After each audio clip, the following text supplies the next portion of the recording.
അതെ, ഇന്ന് നമുക്കൊരു പനീർ ഫ്രൈഡ് റൈസിൻ്റെ റെസിപ്പി നോക്കിയാലോ? വളരെ എളുപ്പത്തിൽ ചെയ്തെടുക്കാൻ പറ്റുന്ന ഒരു ഫ്രൈഡ് റൈസ് ആണ്. അപ്പോൾ അതിന് വേണ്ടിയിട്ട് ഒരു പാൻ ചൂടാക്കി അതിലേക്ക് കുറച്ച് സൺഫ്ലവർ ഓയിൽ ചേർത്ത് കൊടുത്തിട്ടുണ്ട്.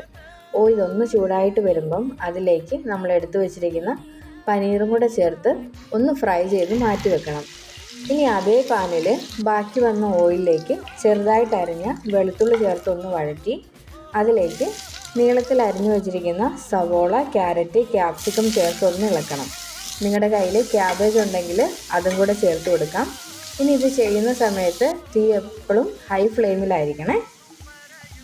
ഇനി വെജിറ്റബിൾസ് ഒന്ന് വഴറ്റി കഴിഞ്ഞിട്ട് അതിലേക്ക് ആവശ്യത്തിന് ഉപ്പും കുറച്ച് ചില്ലി ഫ്ലെക്സും കൂടെ ചേർത്ത് ഒന്ന് ഇളക്കി ഓരോ സ്പൂണ് വീതം സോയാ സോസും ടൊമാറ്റോ കെച്ചപ്പും കൂടെ ചേർത്ത് ഫ്രൈ ചെയ്ത പനീറും കൂടെ ചേർത്ത് നന്നായിട്ടൊന്ന് മിക്സ് ചെയ്തെടുക്കണം.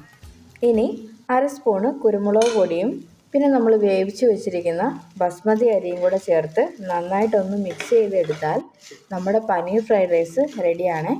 അപ്പോൾ ഇതുപോലെ ട്രൈ ചെയ്യാത്തവരുണ്ടെങ്കിൽ ഒന്ന് ചെയ്ത് നോക്കിയിട്ട് അഭിപ്രായങ്ങൾ കമൻറ്റ് ബോക്സിൽ പറയണം. വീഡിയോ ഇഷ്ടമായെങ്കിൽ ലൈക്ക് ചെയ്യാൻ മറക്കരുതേ. താങ്ക്